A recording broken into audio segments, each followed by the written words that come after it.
Welcome to the Not All There podcast. I am your host, Chad, and today I am talking with Steve.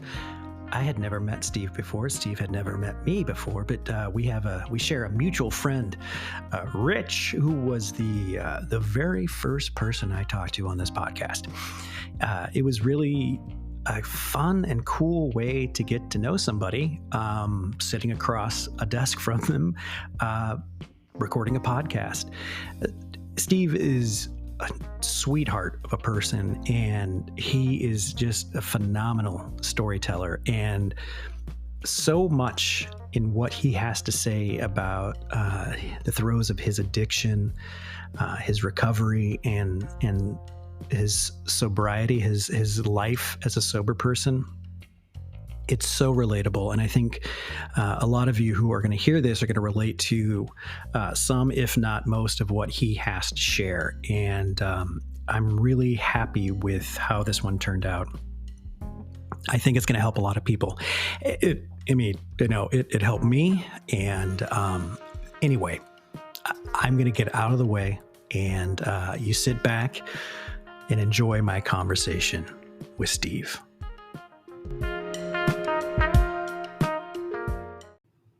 All right, so you're from Minnesota? So I kind of consider myself to be from Minnesota, but I grew up in Western Pennsylvania, was there until I was a sophomore in high school, and then moved in high school to Minnesota. Okay, what took you there?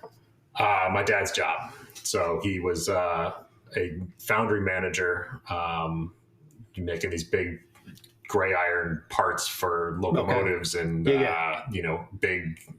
like Caterpillar, sure. backhoes and things like that. And so he took a new job up in Minnesota. So we moved the family when I was a sophomore in high school. And so new school, new town, new friends, all that stuff. At 14, that had to... It was a lot. Yeah. It was a lot, yeah. It ultimately ended up being a good thing. So I spent a couple years in Minnesota, and ended up in college at University of Wisconsin-Madison. Okay. Which was a great time. I've heard. Yes. And spent 4 years there, met my wife there. We ended up in Chicago afterwards, and I've been in Chicago ever since. Okay. So, all right. Erie, Pennsylvania. So obviously, a lot of it's kind of blue collar there, I'm assuming. Blue collar, okay. Yeah. So that's how I grew up. I grew up in a smaller town. My dad was a logger. So, iron, timber, different industries, but yet same kind of, economic fallout, I guess you would say. Yeah. For us, it was in the 90s, a lot of the forest land became federally protected, and it wiped out a ton of towns and families. And much like I'm sure with iron, I think, didn't a lot of that stuff go overseas? And, yeah, absolutely. Right. Yeah, right. A lot of it went to China. Right. And yeah, the entire industry sort of died out over a number of years. Yeah. It's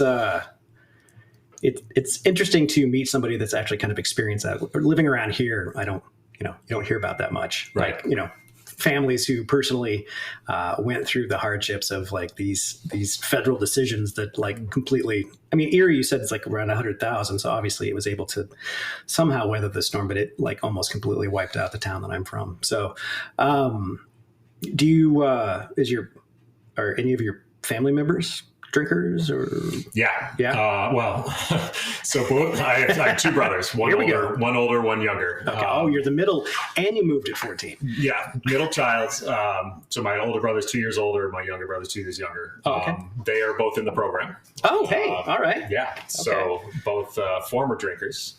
My older brother is California sober. Is he in California? He is not. He's in Minnesota still. Okay. They're both in Minnesota. Okay. My younger brother's about, he's got to be 4 years sober, I want to say. Oh, good for him. He really struggled to get sober. He was in and out of rehab multiple times. It took him probably 7 years to really kind of get it. Yeah. And he went through a lot to really get sober.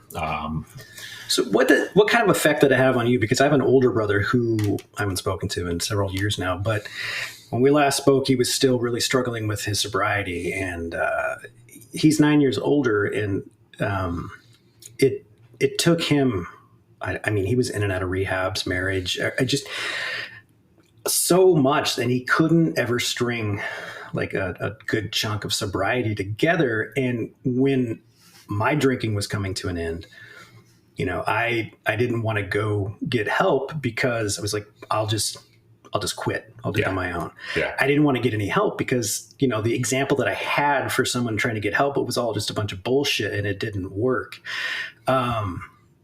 When in actuality, it's just the struggles with the person. But did that affect you at all when you were at the end of your drinking? Were you like, oh, I can do this on my own, or that, that shit doesn't work. I can handle this? No, I think it was the opposite. It helped me realize that the jig was up. Okay.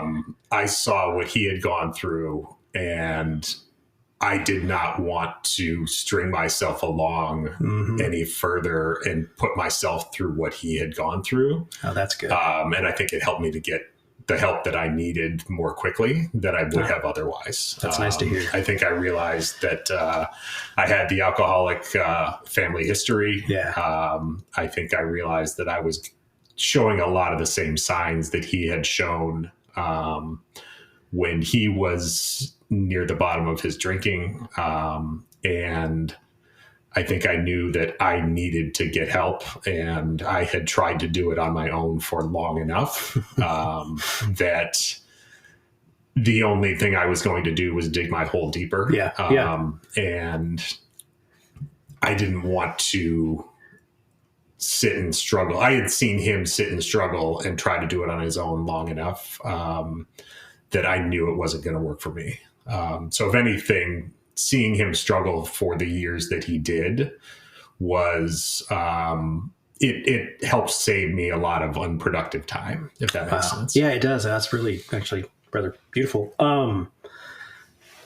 So what is, I guess in my family growing up, all my aunts and uncles, I mean, it was, I had many examples of what it looks like when you're really, really bad with drugs or alcohol. So I had like kind of a high bar, I thought. My parents drank occasionally, but they would be more considered what we would like call dry drunks. There was a lot of that emotion that they didn't soothe. They just like carried around. With you and your family, were your parents big drinkers, or did it just kind of hit you and your brothers like once you left the home or when you hit a certain age? My grandparents on both sides were fairly big drinkers. Okay. On my mom's side were alcoholics. My uncles on that side were alcoholics. On my father's side, more social drinkers. Okay. My dad's a social drinker. Still, yeah. My mom, I think, is I'd say an undiagnosed alcoholic. I think she needs to drink. Yeah. Okay.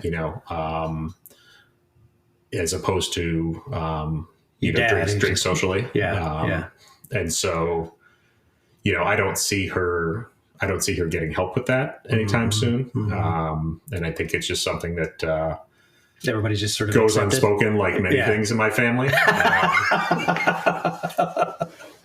Yeah, I can relate. Yeah, it's one of the things that we're very good at is just dancing around the issues. Oh man, yeah, absolutely. It honesty was never our forte in my family. Yeah, a lot of hiding things from other people and just straight up lying about it. So, what like motivated you to start drinking? Did you start as a kid? Were you a teenager, or did you wait till you got to college? No, it was really when I got to college. Yeah. Okay. It's funny. And I was a late bloomer too. Yeah. In high school, I was actually in a theater group that spoke out against drinking and drugs and teen pregnancy. I was part of a church that was the same way. So I was the opposite of a drinker in high school. I would go around to high schools and speak out against drinking and drugs. What was it, DARE? Was that the program that was around?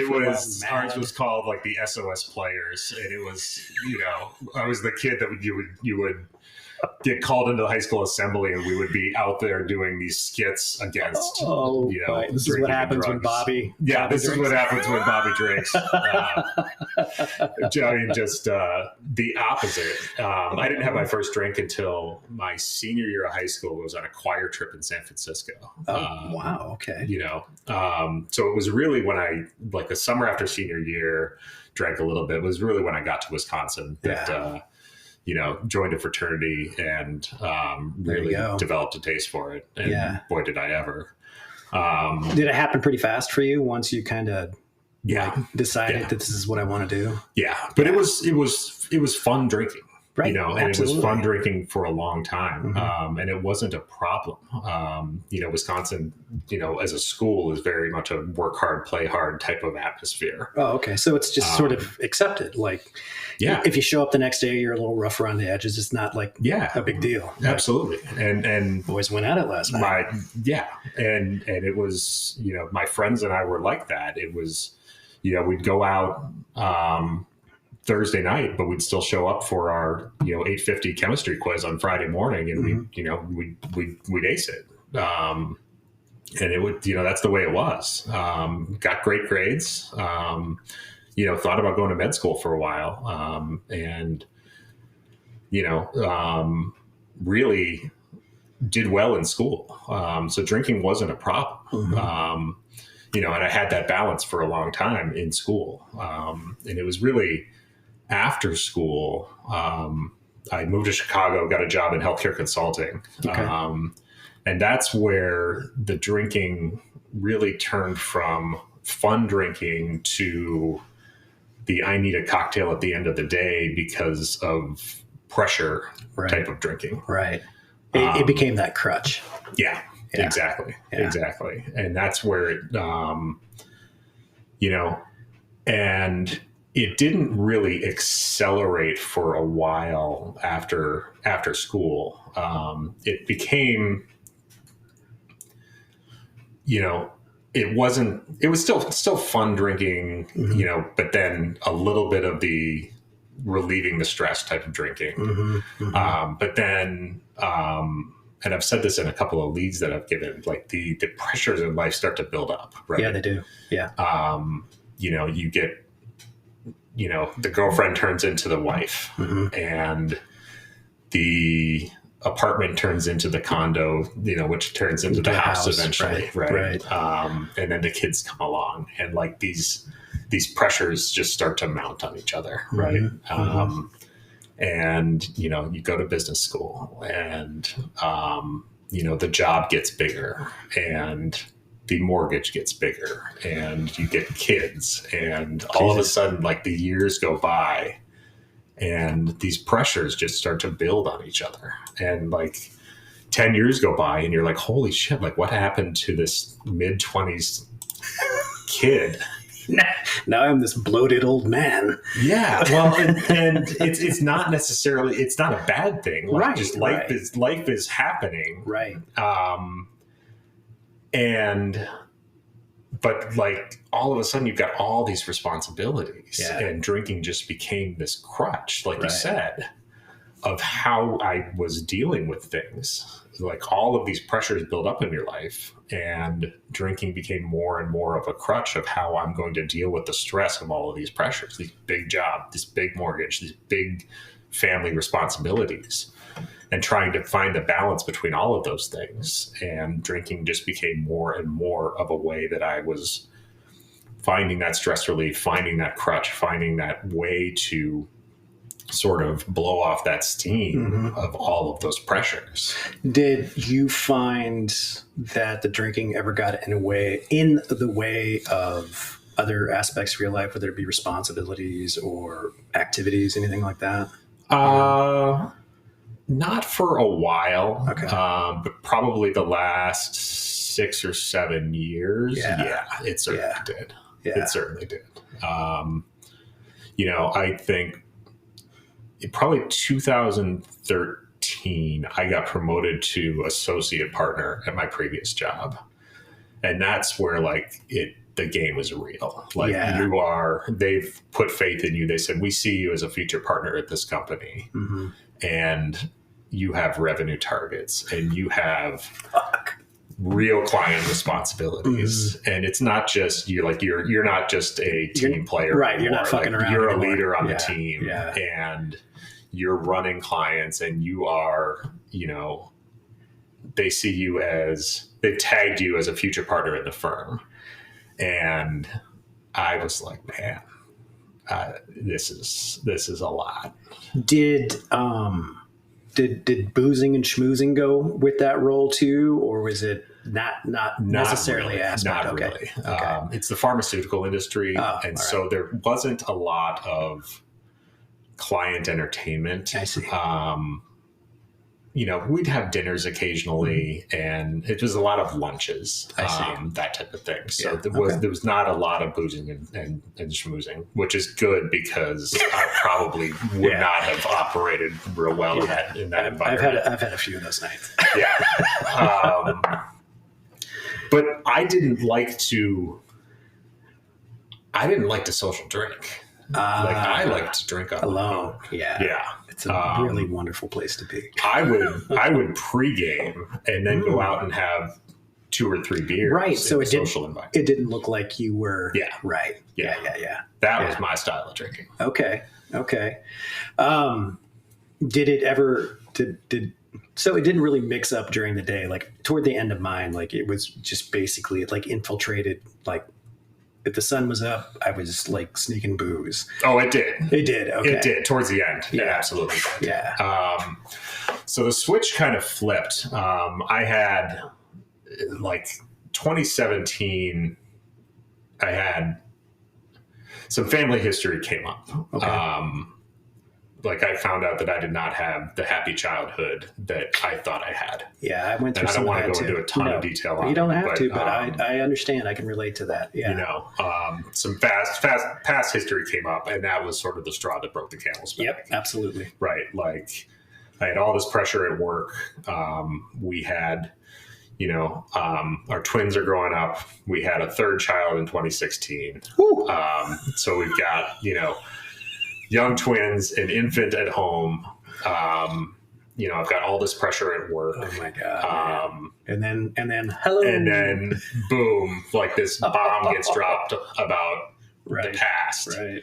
And I just broke. I took 6 weeks off of work, had this mental breakdown. Yep. And I tried for about 18 months to come back to this old job, and I just couldn't do it anymore. Yeah. And so I left that job. Took about 6 months to find another job, which I did eventually. How was that 6 months? Because you were still drinking at that point, right? Yeah, it was rough. Yeah. It was rough. And I thought it was the job. I thought it was, it's the pressure of the job. I need another job that's not going to have this much pressure. It's this consulting job, and I just can't handle this consulting job. And that's the problem. Right. And I get in this new job. And 6 weeks into it, people around you are like, it's not the fucking job. Yeah. Yeah. And I realized that. And I'm like, oh, shit. It's not the job. It's not the job, because I'm struggling in this new job just as much as I, was struggling in the old job. Yeah. Now what do I do? Well, you can go down many roads. Better drink my way through this one too. Oh, man. And so I did. And then COVID hits. Yes. And then it's like the wheels fucking fall off. Now I can work in my pajamas. I can keep a bottle of whiskey right there. And it went real bad. And then it's like, what a painful place that must have been. It was tough. It was tough. And that's when it really flipped from, that's when I really became, I need to drink all the time. Yeah. And it was really, really bad. How long did that go on for? Year and a half. Yeah. And that's when things ended with the job. Mm-hmm. Like I said, drinking didn't directly contribute to it, but it certainly contributed to it. Mm-hmm. So things ended with the job, and I got into therapy around the same time. My wife basically said, look, things aren't right with you, and you need to start talking to somebody. Yeah. And she didn't realize how bad things were with the drinking. Right. She knew there was probably a problem. She knew there was an issue. She knew there was a problem. Yeah. Partially because I had ended up in the ER with alcohol withdrawal about 6 months prior. So she had some clues. She put two and two together. Yeah. She's an attorney, and she was able to put those clues together. Oh my God. So she said, look, you need to start seeing somebody because things aren't right. And I had actually taken 3 months off after ending up in the ER. Mm-hmm. Like I stopped for 3 months. Sure you did. And then I started again because I could handle it. And then it was just as bad as it was before, right? Yeah. Within about 2 weeks, it was just as bad as it was before. Yeah, I had a few of those in me too. Yeah. And so I kind of took stock of my situation. I said, I got no job. I've got a huge alcohol problem. I'm depressed as hell. And I don't know what to do. And my therapist said, look, if you're not feeling any better in about, within a couple of weeks, we need to go to this outpatient, what you call this outpatient wellness program. Yeah. Right. Yeah, I did one of those. After I did it for trauma, I didn't do it for booze, but yeah. Yeah. Well, it was described to me as like this outpatient wellness program, but it was outpatient treatment. Yeah. Right. Yeah. Whatever it takes. Well, so I bought into it and quickly realized it was outpatient, alcohol treatment, which fine, whatever it takes. Right. Yeah. And the biggest thing I got out of that program was the connection to AA. Yeah. And so about 2 weeks in, they started recommending that I find some sort of aftercare. Mm-hmm. And I started going to meetings. Mm-hmm. And that was a complete game changer for me. Just like going to meetings and finding that community. And that really, really helped turn me around. That's the biggest part that I try to, if any wisdom of mine in my recovery and sobriety, like the biggest thing to impart on people is like, you and I, we use AA to get sober, but there's many other ways to do that. Yeah. But the one constant I think that people need to like focus on is it's the other people that keep you sober. Right. You've got these, steps or guidelines, whatever, to help you kind of manage your day and manage whatever you're going through. But it's the people that really help keep you sober. And when you, at least for me, and it sounds like for you, when you get into that space that you're with these people that talk like you and think like you and feel like you, it's like the biggest relief in your life. Did it feel that way for you, or did it take a minute to get there? It got me out of my own head. Right. Okay. And it got me around people who I could relate to and who didn't judge me, mm-hmm. and who had been where I was. Yeah. There was nothing you could say that would like scare them off. Yeah. And I felt like every story I had, there were 8 people that raised their hand and they were like, well, you think that's bad?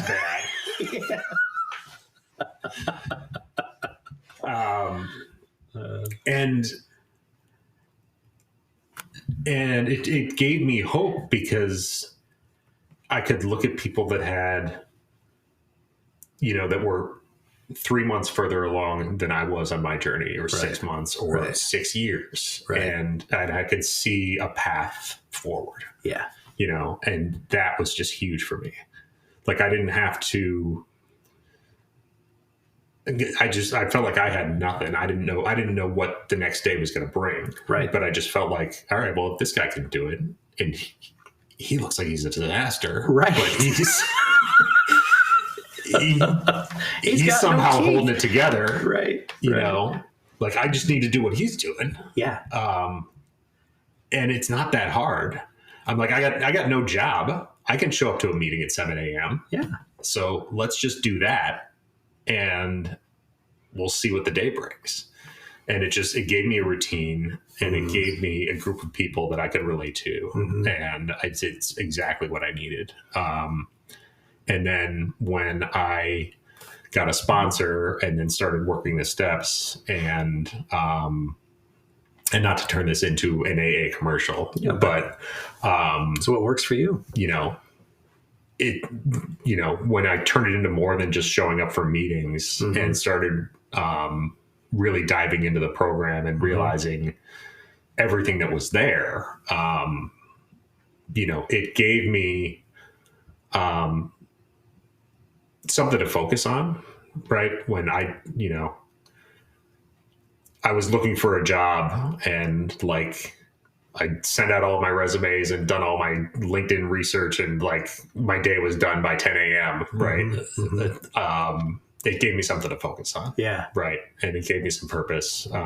Purpose. Yeah. A little bit of confidence too, probably. Yeah. Slowly. Yeah. And even just something to focus on. Right. Yeah. So it, I don't know, it took the edge off a really tough time for me. And eventually, things turned around. I got this new job about 4.5 months ago. And it never would have happened without my sobriety, number one. And just, I don't think I would have had any of the success I've had in the new job without the perspective that I've been, that I've gained through that sobriety, and through, some of the things that I've learned through, through AA, and through, the perspective that it's given me in terms of finding something higher than yourself. Yeah. And just,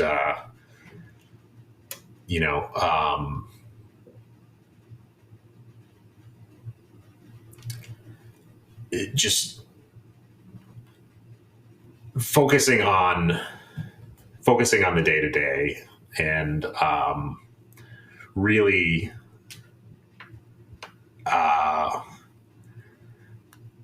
just getting out of your own head. Yeah, absolutely. Hang out. We got to take a little break, and then we're going to talk about the day to day stuff. Hang on a sec.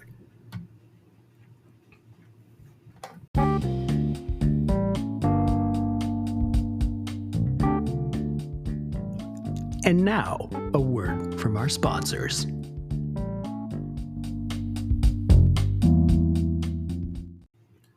All right, so the day-to-day, like you've been sober, what you said, 15 months? 15 months. Okay, yeah. So what's it like now? Day-to-day, it's all about just keeping the balls in the air. And I feel like I've got a lot of confidence in my sobriety, which is great. Like I'm not worried about picking up again. I'm not worried about picking up again. Yeah. I'm not worried about like having to have an exit plan if I walk into a party. Right. I went to a freaking wine tasting last night. How did that go? It was fine. Yeah. It was like 7 couples. It was a wine tasting. Was it like a pairing with dinner kind of thing, or was it just like straight wine tasting? It was just straight wine tasting. I let my wife know, like, I'm going to go and I'm going to say hello to everybody, and I'm going to be there for the food, and I'm going to hang out for a little while, and I might make an exit when I'm ready. And she's like, yeah, that's fine. And I ended up staying for like 3 hours. That's awesome. Because they're good friends, and like I'm comfortable being around alcohol. Like the alcohol is just kind of secondary. Right. It's just sort of there.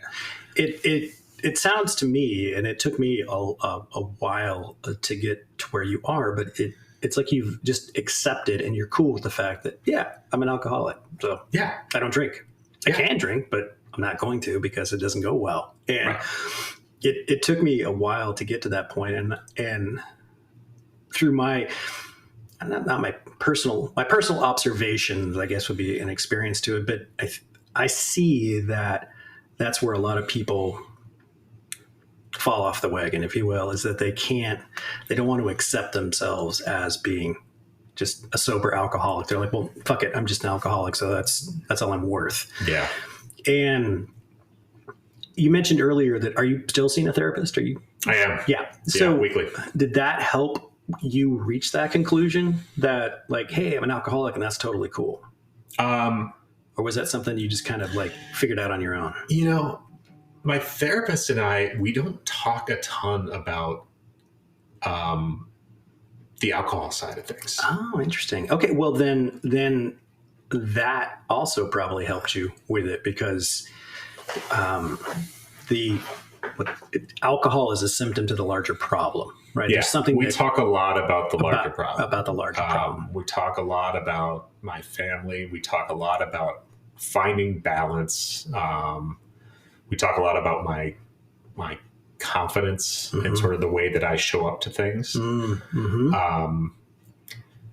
I think the confidence has a lot to do with it. Yeah.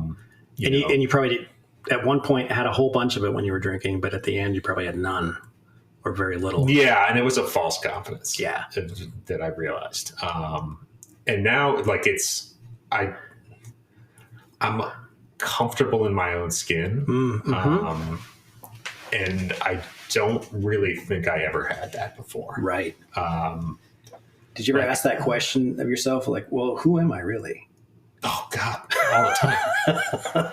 Especially after I stripped away the alcohol. Yeah, because you check all the boxes. At first I was like, well, what the hell is left? Right.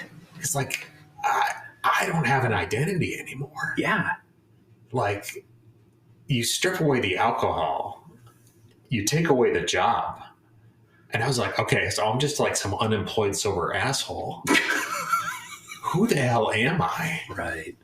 And so my therapy sessions for a while were just like trying to figure out who I am and like what's left. Mm-hmm. And she had to remind me, like, I'm a father. Yep. I'm a caregiver. Yep. I'm a person. Mm-hmm. Like, there's a lot there. Mm-hmm. And so it was kind of building up that confidence of like, I still have a lot to offer this world, by the way. Yeah. Now, like, I've got the job back, and that's a big part of sort of that fulfillment and that part of who I am. Right. Right. I've figured out how to sort of live in a world where I'm sober and have some confidence in that. How have you found that has affected relationships, personal and professional? Do you find that you have a higher tolerance for things that go on? Are you able to let shit just pass by that really isn't worth the time or energy? Yeah. I almost think I let too much shit pass by now. Sometimes I wonder if I do too. Especially professionally. Yeah. I'm in a work culture that's a little bit intense. It's a little bit confrontational. Okay. It's a company that's comfortable with confrontation. And that's just part of how we get things done. Mm-hmm. Is, it's not personal, but confrontation is just part of, we can have a healtty argument or debate over something, and it's not personal, but we're gonna get to the bottom of it. And if that's, if hurt and feelings is part of how we get to the bottom of it, that's just part of it. And I almost think that, like, I let too much go in sort of my. I mean, you just take what someone says to you, and you're like, wow, that was kind of shitty, and you're like, just pass by it, or is it the opposite of that? Well, yeah, like this. In this sobriety, sort of like this live and let live type of attitude. Right. Do okay. I almost not stick up for myself enough and defend my points when I need to? I think I do sometimes not assert myself enough. Mm-hmm. And so that's something that I'm working on is like, how do I still make sure that I've got the backbone that I need to when the situation calls for it? Right. What is your tolerance to that? That's really interesting that you brought that up, because I experienced something like that yesterday, where I defended myself in a way, and it was an emotional conversation, and I got pushed to a point where my response was rather an emotional reaction to what was being said to me. Now, that conversation that I'm talking about with the emotional reaction happened, I don't know, a month and a half ago. And the person I was talking to yesterday was like, I just have to let you know, like, what you said really upset me, and this is why. And the response was that they were telling me was so incredibly fucking selfish from their perspective. But I just let it go. And I think that was the best thing to do at the moment. But like later on, I kept going over in my head, like, what a fucking asshole to be saying that. I needed to stand up for myself in that moment and remind them how selfish they were being.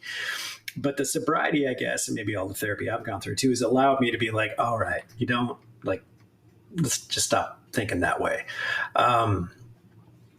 But I guess gratefully for me, like, that's not part of my day-to-day, living. So when you mentioned like you let too much go, is that affect you emotionally? Is it a professional aspect? Do you think if you would use more, backbone, we would say, would that help you out? I need to learn that I can still hold people accountable. Yeah. And not just say, oh, that's just the way that they operate. I need to accept that. Because if they're an asshole, they should kind of know it. Yeah. I mean, there is a line that you have to be like, come on, man, you can't say that to me. Yeah. And I think you need to keep it focused on the work, right? You need to keep it focused on the results. And if they're not driving the results that they need to, if they're not getting the work done, keep it focused on that conversation, right? And keep the personalities and the emotions out of it. And that's kind of what I'm focused on, right? So my team made a bunch of mistakes this past couple of weeks, and I can't let that slide because I don't want to have an uncomfortable conversation. Right. And so that's where I need to focus on the accountability and the work that needs to get done, and not avoid that because I don't want to have an uncomfortable conversation, or because it's going to hurt some feelings.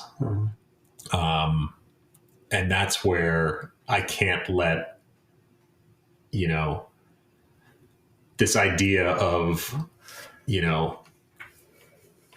sobriety and live and let live, and like, let's not hurt anybody's feelings, get in the way of professionalism, and we're a results driven organization. And at the end of the day, it's about the work.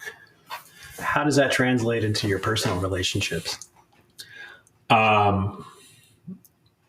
Personally, I let a lot of things go that used to bother me, which I think is a good thing. Yeah. I have a lot fewer unproductive arguments than I used to.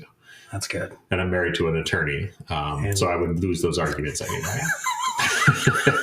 But it wasn't without effort. Yeah. And it's, it gets back to like, I'm back to the basics and the blocking and tackling in my relationships, right? Like, do the fucking dishes. Right. I do that every night, and I do not fucking want to do it, but every night I clean up the kitchen. Yeah. Do the dishes, go pick up the kids. Yeah. Don't argue about it. Fold the laundry, mow the lawn. Yeah. And I'm not perfect at it by any means, but like, I'm having a lot, like, I could argue about it, or I could be done with the task by the time I'm done arguing. Exactly. So like, let's just get the task done. Yeah. That's the logic I use with my kids and parenting. And I'm like, Jesus, instead of just being like, just do your goddamn work. It's like, you could spend this time arguing with me about it, or the amount of time that you're spending arguing with me, you can just go do it and be done, and everybody will feel better about it. And they're like, but if I was parenting that way, 10 years ago, I'd be like just a screaming asshole at them. And I find that I do that professionally too, that I don't know, I have more logic, I guess. Yeah. But I think that comes from a sense of confidence. For me growing up, we never talked about anything. And if something bad happened, and a lot of bad happened, we never talked about it. I never told the truth. I never said, hey, these bad things are happening to me. And as I grew up, that's just how I saw the world. And that's how I treated everything around me. And that's why I to this day still struggle with like not telling the truth about something, because like innately in me, it's like in my DNA that I'm panicked about what the outcome is going to be, rather than just saying like, hey, this is what happened. And chances are like, oh, okay. But in my mind, like something bad is about to happen. But through the therapy, through sobriety, that's something that I work on continuously. And I think like with sobriety and anything really in life is the more times that you do it, the easier it gets and the less frequently you find yourself in those same situations. Have you found that to be true? In terms of telling the truth? Yeah. Yeah. Yeah. And I find myself not having to spin a web of lies as often as I used to. Right. Like when I was drinking, like in terms of having to cover it up and having to retrace my steps and having to cover my tracks, there were so many lies and so many plates I had in the air that I had to, whether it was where I was hiding my bottles or like, where was the craziest place you had your stash?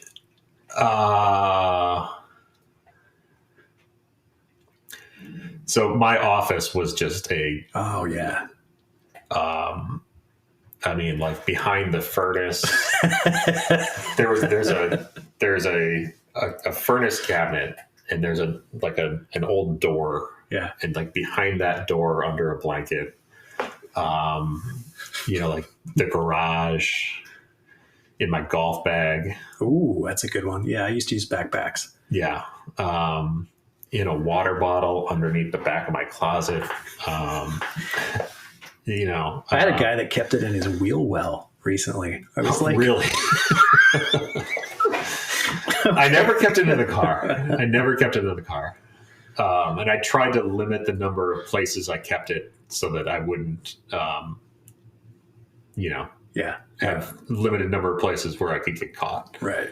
Of course. But sure enough, I'd get caught. Every fucking time we thought we were geniuses and always. Yeah. How is being a sober parent been for you?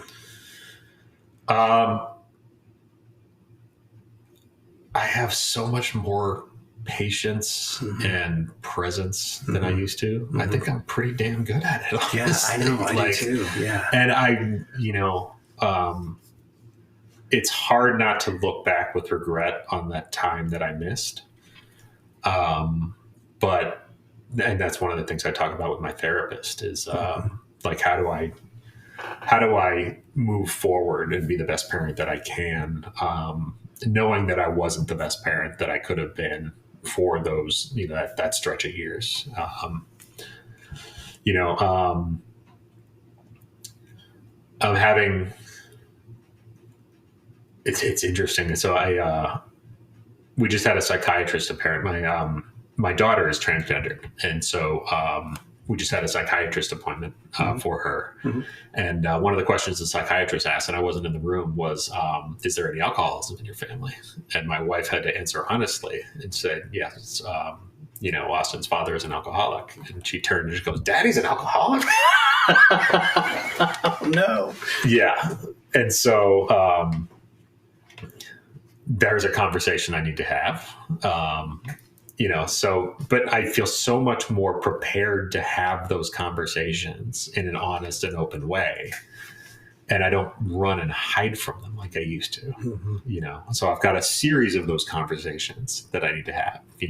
My twins are, at the age where they're going through puberty, and so there's a series of conversations that we need to have, right? My youngest is really into sports and is learning about winning and losing and that you don't get a trophy for everything. It's a conversation we need to have. And so, I can have those conversations and not worry about not worry about having to get the wording perfectly right and avoid that conversation for 2 weeks because I'm worried about how exactly I'm going to word it, right? And just put it off. So I don't know. I feel like I've got a lot more confidence than I used to. Like I feel like I can be the adult in the room. That's great. Yeah. And I got sober when my kids were 2 and 1. And so they've, technically they've seen me drunk, but as far as they can remember, they haven't. And so I've been pretty open about it as they've gotten older. Now it's just like full blown. They know, and they'll be like, so Dad, did you ever do cocaine? And I'm like, yeah, I have. And they're like, oh my God. And I just have to tell them like as much as I'm not going to tell them everything, but where I'm getting at is that I find it does help a ton with the parenting, especially when it comes to these like difficult conversations, is that I can take the confidence, I can take the experience and just be like, hey, look, this is what it was like for me. Because we're related, it could be that way for you. I'm not saying to abstain. I'm not saying no, don't experiment, don't try these things. But if you find that you're in a situation that's uncomfortable, it's totally cool to feel that way. And it's even better to just let us know about it. And I don't know. I feel if I would have had even a little bit of that growing up in my life, it would have been a big help. And I think just to you, for me, is that when you start to have these conversations, I think it's going to be like really empowering for you to like, shit, maybe we are all going to be okay.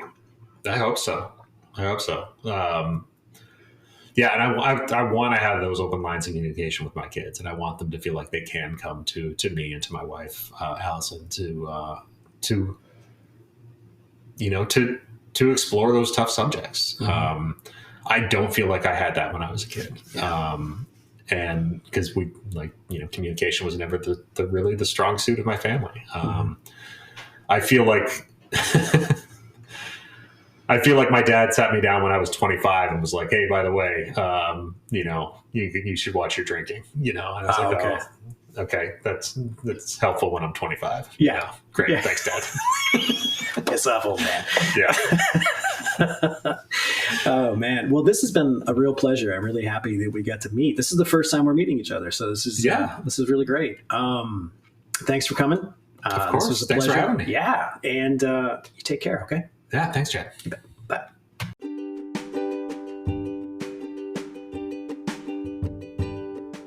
All right, and that was my conversation with Steve. I feel I'm kind of like on a little bit of a sober high after that one. It was really, really good. And like I mentioned in the open, I just took a lot from what he had to say. I can relate to so much of it. And it really was just kind of fun for me to get out of the way for most of the part on this one. And just listen to him tell his story. It was really, really great. If you're out there and it's cold where you are, icy where you are, be safe. It's not fucking around here in Chicago right now. And be kind to yourself. Be kind and loving to everyone out there. They need it right now. And, be kind and loving to yourself. It's good. Give yourself a big old hug. All right? You take care of yourself out there, and I will talk to you soon. Bye.